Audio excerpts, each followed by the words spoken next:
Alain Gavant, qu'on soit bien clair, on parle de quoi exactement quand on parle de leader? Alors le terme leader peut effectivement peut être ambigu, si on peut dire. Ce sont des LGBT+, d'une part, et d'autre part, qui ne sont pas membres d'une instance de direction. Donc ce peut être des techniciens, des managers, et en fait ils font bouger les lignes par leur action dans l'organisation, publique ou privée, dans laquelle ils travaillent. Eh bien, on va les découvrir tout de suite, c'est lauréat leader.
Comme vous le voyez, nous n'avons pas 20 lauréats, mais 30. Pourquoi? Eh bien parce que dans cette catégorie, nous avons eu énormément de candidatures, 75, et leurs candidatures étaient d'une extrême qualité. Leur engagement était extrêmement fort, et c'est pour ça que le jury a décidé d'en retenir 30 et non pas 20.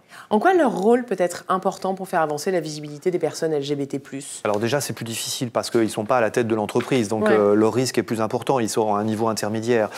Souvent, ce sont des personnes extrêmement engagées qui font bouger les lignes. Ils peuvent par exemple créer un réseau LGBT+ dans l'entreprise. Ils peuvent inciter le dirigeant à signer une charte, à s'engager, à mettre en place des formations. Souvent, ce sont également des personnes LGBT+, qui vont s'engager dans une association de lutte contre les discriminations à l'extérieur de leur entreprise. Donc ce sont vraiment beaucoup des personnes extrêmement engagées dans leur entreprise. Est-ce qu'ils ont des caractéristiques communes? J'imagine bien que c'est très difficile parce que 30 personnes égale 30 personnalités, donc très diverses toutes les unes des autres. Mais est-ce que vous avez pu détecter quand même une fibre commune? Oui, ce sont, je les qualifierais de premiers de cordée, des pionniers. Ils veulent vraiment initier des actions nouvelles, et ça souvent dans des contextes, il y a 5 ans, 10 ans, où c'était beaucoup plus difficile.